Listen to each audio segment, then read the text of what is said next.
సమాజానికి ఎప్పుడు కూడా చెడ్డ జరగదు. మత ఘర్షణలు అరికట్టిండే తెలుగుదేశం పార్టీ. మీరు ఉమ్మడి రాష్ట్రాన్ని చూసినా, నవ్యాంధ్రప్రదేశ్ని చూసినా, ముస్లిం సమాజానికి సంక్షేమం ఎక్కువగా అందించిండేది కూడా తెలుగుదేశం పార్టీ, చంద్రబాబు నాయుడు గారే. మొన్నటి వరకు ఏం చెప్పినారు? ఎన్నికల సమయంలో కూడా మాట్లాడిన ఆన్ రికార్డ్. మాకు ఓటేయాలనుకున్న వాళ్ళు బీజేపీ ఇంకొకటి మాట్లాడడం లేదు, కూటమి ప్రభుత్వానికి ఓటేయాలని నిర్ణయం తీసుకున్నారు. ఎవరైతే మాకు వ్యతిరేకంగా ప్రచారం చేయాలా, మతోన్మాదం నెత్తికెక్కించుకున్నటువంటి వ్యక్తులు మాత్రమే బీజేపీని బూసిగా చూపించేసి రాజకీయాలు మాట్లాడినారు. ఈరోజు కూడా చెప్తున్నా, ఈరోజు కూటమి ప్రభుత్వంలో బీజేపీ కూడా ఉంటూనే మేము ఈ సంక్షేమాన్ని అమలు చేయగలిగినాం. ఇది ముస్లిం సమాజంకి మంచి చేసిందా లేదా అనేది ముస్లిం సమాజం కూడా ఆలోచన చేసుకోండి. మళ్ళీ వక్ఫ్ చట్టం గురించి అసదుద్దీన్ ఓవైసీ రెచ్చగొట్టేటువంటి వ్యాఖ్యలు చేస్తా ఉన్నాడు.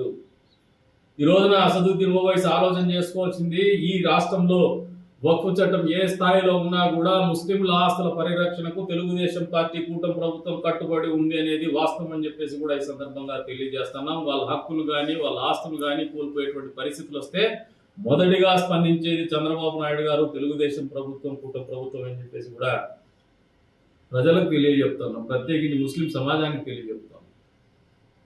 కుంటుపడినటువంటి అభివృద్ధిని ముందుకు తీసుకుపోతున్నటువంటి పరిస్థితి, కుంటుపడినటువంటి సంక్షేమాన్ని ముందుకు తీసుకుపోతున్నటువంటి పరిస్థితి అన్నీ కూడా మళ్ళీ వెనక్కు నెట్టేటువంటి ప్రయత్నం Jaganmohan Reddy and co. Asaduddin Owaisi on his own, ఆయన స్వతంత్రంగా వచ్చి మాట్లాడుతున్న మాట కాదు, పప్పెట్ షో నడుస్తూ ఉంది. జగన్మోహన్ రెడ్డి డిస్టర్బ్ చేయాల స్టేట్ పాలిటిక్స్ని, స్టేట్లో జరుగుతున్నటువంటి వెల్ఫేర్ని కావచ్చు, డెవలప్మెంట్ని కావచ్చు అని కుట్ర చేసే ఈ రకంగా వ్యవహరిస్తున్నాడు. దానికి తొత్తుగా వ్యవహరిస్తున్నాడు అసదుద్దీన్ ఓవైసీ. కాబట్టి అప్రమత్తంగా ఉండండి, వాళ్ళ ఉచ్చులో పడద్దు, వాళ్ళ మాటలు నమ్మద్దు. రెండవ విషయం చెప్తున్నా, జగన్మోహన్ రెడ్డి భ్రమంలో బతుకుతున్నాడు. 2.0 ఇంకోటి అని చెప్పేసి ఈ సంక్షేమ పథకం ఇంకా కొద్దిగా డిఫెండ్ చేసుకుని పాపం తల్లికి వందనం వచ్చినాక ఉలికిపాటి గురై కొంతమంది మాట్లాడుతున్నారు. ఆ పార్టీకి చెందినటువంటి వాళ్ళు, ఆ పార్టీ సాధన ఇవన్నీ మామూలుగా చేస్తా అంటే మీకు 11 వచ్చిండేది ఎందుకు మీకు అర్థం కాలే. మీరు పోస్ట్ మార్టం చేసుకోదా, మీరు విశ్లేషించుకోదా? మీరు ప్రజాకంటకు పరిపాలన అందించినారు, అభివృద్ధిని ఆదమర్చినారు, రోడ్లు వేయడం మర్చినారు, ఉద్యోగస్తులను విస్మరించినారు, ఉపాధ్యాయులతో బ్రాందీ షాపుల దగ్గర క్యూ లైన్లు మెయింటైన్ చేసినారు, ఇచ్చినటువంటి హామీలను తుంగలో దొక్కుతూ ఏదైతే సిపిఎస్ రద్దు చేస్తాము వారంలో అని చెప్పినటువంటి మాటని మర్చిపోయేసి నాకు తెలియక మాట్లాడినామని చెప్పినారు. అంతేకాకుండా ప్రతిపక్షాల గొంతు ప్రతి నిత్యం నొక్కేటువంటి ప్రయత్నం నిరంతరం చేసినారు. రోడ్డు ఎక్కనీయకుండా మమ్మల్ని ఎప్పటికప్పుడు హౌస్ అరెస్ట్ చేయాలనే ఆలోచనతోనే ముందుకు పోయినారు. మా నియోజకవర్గంలో ఈరోజు చెప్తారు, ఒక్క హౌస్ అరెస్ట్ చేయించడం వల్ల వాళ్ళంతా వాళ్ళు ఎవరైనా హౌస్ అరెస్ట్ అయినామని చెప్పుకునేటువంటి వాళ్ళు ఉంటారు రాజకీయ, వాళ్ళ గురించి మేము మాట్లాడవచ్చు. నిరంకుశ పరిపాలనకు వ్యతిరేకంగానే ప్రజలు తీర్పిచ్చిండేది Jaganmohan Reddy and company and YSR party leaders. మీకు అర్థం కాలేదు. మీ ఆలోచన విధానం మట్టిని దోపిడీ చేసినారు, భూములు కబ్జా చేసినారు, ప్రభుత్వ ఆస్తుల్ని కాజేసినారు, ప్రభుత్వ ఉద్యోగుల మీద దాష్టికం చేసినారు, బీసీ, ఎస్సీ, ఎస్టీ, మైనారిటీల మీద దాష్టికం చేసినారు. నంద్యాలలో ఒక కుటుంబం మొత్తం యావత్తు కూడా ఆత్మహత్య చేసుకుంది. మిస్బా అనే ఒక అమ్మాయి మెరిట్లో వెనక్కు దోసేసినటువంటి పరిస్థితుల్లో ఆ అమ్మాయి ఆత్మహత్య చేసుకుంది. ఒక ఎస్సీని పట్టుకొని, డాక్టర్ని పట్టుకొని నడి రోడ్లో మెంటలోని చేసి, పిచ్చోడిని చేసి ఆయన చనిపోయే రకంగా మీరు ఒత్తిడి తెచ్చి మరి చంపేసినారు. బ్రాందీ షాపుల దగ్గర మీరు చేస్తున్నటువంటి వ్యాపారానికి వ్యతిరేకంగా మాట్లాడాడని చెప్పేసి రాత్రి ఒక మాట్లాడినటువంటి వ్యక్తి మృతదేహంగా మారినటువంటి పరిస్థితులకు వ్యతిరేకంగా ఓటింగ్ జరిగింది. అంతేకాకుండా ఉపాధ్యాయులతో మీరు మద్యపాన నిషేధం చేస్తారని మాట్లాడి ఉపాధ్యాయులతో మీరు మద్యం వ్యాపారం చేయించడానికి క్యూ లైన్లు మెయింటైన్ చేసినటువంటి పరిస్థితుల్లో ఉపాధ్యాయులు మీకు వ్యతిరేకంగా పనిచేశారు. బాత్రూములు క్లీన్ చేయించినటువంటి మీ ఆలోచన విధానానికి వ్యతిరేకంగా ఉపాధ్యాయ వర్గాలు తిరగబడినటువంటి పరిస్థితులు మీరు మర్చిపోతూ ఉంటారు. ఎక్కడ కూడా 1వ తారీఖు జీతం వస్తుందా రాదా అనేటువంటి ఆలోచనలో ప్రభుత్వ ఉద్యోగులు గడిపినారు. వాళ్ళ సివిల్ స్కోర్ నాశనమైనటువంటి పరిస్థితులు వాళ్ళందరూ కూడా ఇంకా మర్చిపోలేదు. ఎందుకు చెప్తున్నానంటే సివిల్ స్కోర్ మర్చిపోలేదని 1వ తారీఖు పాపం గవర్నమెంట్ ఉద్యోగస్తులు ఎక్కడో లోన్లు తీసుకుంటారు. దానికి వాళ్ళ శాలరీకి అగెనిస్ట్గా ఈఎంఐలు అడ్జస్ట్ చేస్తుంటారు. నువ్వు ఎప్పుడు 1వ తారీఖు వేసిన పాపాన్ని పోలా, ఆ జీతాలు ఎప్పుడు వస్తాయి తెలియనటువంటి పరిస్థితి. వాళ్ళు డిఫాల్టర్ కింద పోయినప్పుడు సిబిల్ స్కోర్ దెబ్బతిని వాళ్ళకి లోన్లు కూడా రానటువంటి పరిస్థితి, డిఫాల్టర్ కింద ఏర్పడినటువంటి పరిస్థితి. అది నీ తప్పిదం, ఉద్యోగస్తుల తప్పిదం కాదు. అటువంటి పరిస్థితుల్లోకి ఉద్యోగ వర్గాలను నెట్టేసినాం. భవన నిర్మాణ కార్మికుల కడుపు కొట్టినారు. మీరు ఉచిత ఇసుక విధానానికి వ్యతిరేకంగా మీరు ఇసుక వ్యాపారము జేపీ వెంచర్స్ని తీసుకొచ్చేసి 12,000 కోట్ల రూపాయలు డబ్బు కొట్టి సంవత్సరానికి వాళ్ళకి అప్పచెప్పేసి మొత్తం ప్యాకేజ్, హోల్సేల్ ప్యాకేజ్ పెట్టుకొని చేస్తున్నారు. రంగు సారాయి నమ్మేసి మద్యం వ్యాపారం మీరే చేసినారు. ఇన్ని అరాచకాలు దృష్టిలో పెట్టుకొని ప్రజలు మీకు విలక్షణమైనటువంటి తీర్పు ఇచ్చినారు, చారిత్రాత్మకమైనటువంటి తీర్పు ఇచ్చినారు, 11 సీట్లకే పరిమితం చేసినారు. కానీ మీ తప్పిదాల నుంచి మీరు నేర్చుకునే ప్రయత్నం చేయడం లేదు. ఈ రోజు కూడా తల్లికి వందనం వేస్తే తప్పు పడతారు, దీపం పథకం 2 అమలు చేస్తే తప్పు పడతారు.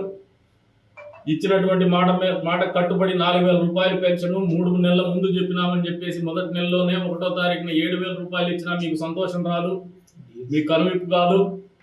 నిరుద్యోగ వర్గాలకు ఇచ్చినటువంటి మాట కట్టుబడి మెగా డిఎస్సి 16,000 చిల్లర ఉద్యోగాలు విడుదల చేస్తే కూడా మీకు కనువిప్పు కలగదు. మీరు జాబ్ క్యాలెండర్ మర్చిపోయినారు. మీ పరిపాలన ఒక ఫార్స్, మీ పరిపాలన ఒక అబద్ధం, మీ జీవితం, మీ నాయకుడి జీవితమే ఒక అబద్ధం. ఈ రోజు కూడా వాస్తవంలో బక్కల. ఇటువంటి ప్రలోభాలకు లోను కావద్దండి. ప్రభుత్వం చిత్తశుద్ధితో ఉంది, అందరి కోసం పనిచేస్తూ ఉంది.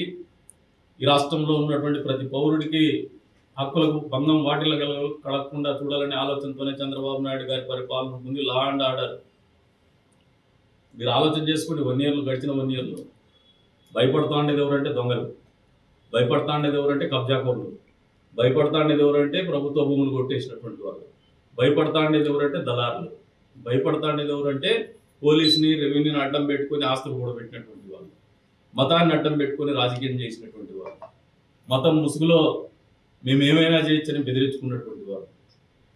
ఈరోజు మళ్ళీ అటువంటి ప్రయత్నాలు చేస్తే ముక్కు పాదం మోపుతాం, ఎక్కడ కూడా వెరవాం.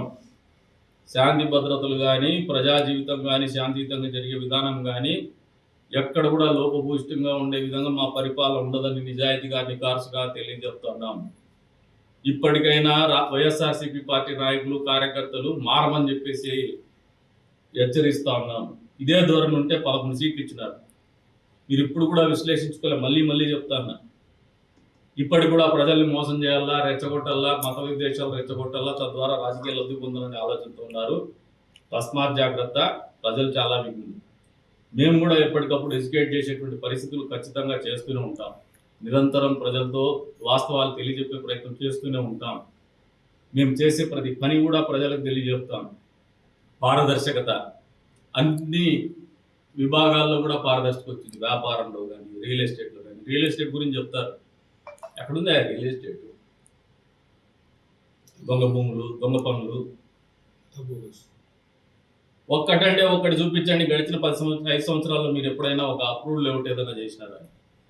ఒక్క లేఅవుట్ చూపించండి. మీకు రియల్ ఎస్టేట్ వ్యాపారాలు అంటే నమ్ముతాను. మీరు చేసే మోసాలకి సామాన్యుడు బలైపోతాడు. మీరు సబ్ రిజిస్టర్ ఆఫీసర్లు, తహసీల్దార్ ఆఫీసర్లు కలిసి చేసినటువంటి మోసాలకి ఈరోజు పేదవాళ్ళు ఇబ్బంది పడుతున్నారు. ఆర్గనైజ్ సెక్టర్లో రియల్ ఎస్టేట్ వ్యాపారం కాకుండా కేవలం మోసాలు చేసుకుని రియల్ ఎస్టేట్ పేరు మీద మీరు నడుపుతున్నటువంటి విధానాలతోనే ఈ రోజున లోపభూయిష్టమైనటువంటి విధానాలతోనే లిటిగేషన్లు ఉన్నాయి, గొడవలు ఉన్నాయి. ఈ పోవాల ఖచ్చితంగా ఆ దిశగానే మా అడుగులు ఉన్నాయని చెప్పేసి కూడా తెలియజెప్తాను. ప్రపంచవ్యాప్తంగా రిషన్ ఉంది, కామన్ సెన్స్ కూడా లేదు. మినిమం నాలెడ్జ్ లేనటువంటి వ్యక్తులు రాజకీయాల్లోకి వచ్చేసినారు. కదిర్లో కాదు, అన్ని చోట్ల వ్యాపారము కింది స్థాయిలోనే ఉంది, పై స్థాయిలో ఎక్కడ లేదు. అది బెంగళూరు కావచ్చు, ముంబై కావచ్చు, లేదంటే న్యూయార్క్లో కూడా కావచ్చు. This is the recession. Every 6 yearsకి ఒకసారి మార్కెట్ కరెక్షన్ జరుగుతుంది ఎకానమీలో. ఆ కామన్ అంత నాలెడ్జ్ ఉంటే బాగానే ఉంది, ఊరు బాగుపడింది. ఇట్లా థర్డ్ రేట్ ఫెలోస్ అంతా రాజకీయాల్లోకి వచ్చేసి ఈ రకంగా ఉంది. కాబట్టి మేము రెబల్గా కనపడతాం. మీకు రెబల్గా కనపడినా పేదవాళ్ళకి దేవుళ్ళుగానే ఉన్నాం, సమాజానికి మంచోడుగానే బతుకుతాను, గుర్తుపెట్టుకోమని చెప్పేసి తెలియజెప్తూ మళ్ళీ చెప్తున్నా, ప్రజల్ని అప్రమత్తంగా ఉండండి. ఇండియా పాకిస్తాన్ ఉద్రిక్తతలపై లేటెస్ట్ అప్డేట్స్ కోసం డౌన్లోడ్ చేసుకోండి RTV లైవ్ యాప్.